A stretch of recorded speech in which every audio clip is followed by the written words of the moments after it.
কিষাণ মোর্চা খোয়াই মণ্ডল কমিটির উদ্যোগে সিঙ্গিছড়া স্কুল মাঠে এক সমাবেশ অনুষ্ঠিত হয়। উপস্থিত ছিলেন বিজেপি ত্রিপুরা রাজ্য কমিটির সভাপতি রাজীব ভট্টাচার্য, বিজেপি খোয়াই মণ্ডল সভাপতি সুব্রত মজুমদার, কিষাণ মোর্চার রাজ্য সভাপতি প্রদীপ বরণ রায়, নেতৃত্ব জয়দেব দেববর্মা, কিষাণ মোর্চার মণ্ডল সভাপতি সমরেন্দ্র দত্ত সহ অন্যান্যরা। এদিন 111 পরিবারের 355 জন ভোটার সিপিআইএম দল ত্যাগ করে বিজেপি দলে যোগদান করেন। তাদের দলে বরণ করে নেন বিজেপি রাজ্য সভাপতি Rajib Bhattacharya. Video report, Tripura news 8। আগামী 26শে এপ্রিল আমাদের এই পূর্ব ত্রিপুরা আসনের লোকসভা আসনে নির্বাচন সংগঠিত হবে।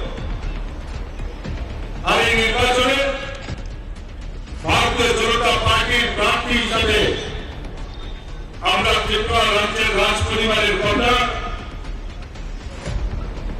প্রীতি দেবী দত্তবর্মন মহোদয়াকে আমরা প্রার্থী করেছি পদ্মফুল চিহ্নে। এবং আপনারা অবগত আছেন যে ভারতীয় জনতা পার্টি আইপিএফটির সঙ্গে সেই 2018 থেকেই আমাদের অ্যালায়েন্সের সরকার এই ত্রিপুরা রাজ্যে চলছে। আর গত কদিন আগে আপনারা জানেন যে ত্রিপুরা মথা, এই ত্রিপুরা মথার সঙ্গেও ভারতীয় জনতা পার্টির অ্যালায়েন্স হয়েছে এবং ত্রিপুরা মথা থেকে 2 জন বিধায়ককে রাজ্য মন্ত্রিসভার সদস্য বানানো হয়েছে, মন্ত্রী বানানো হয়েছে।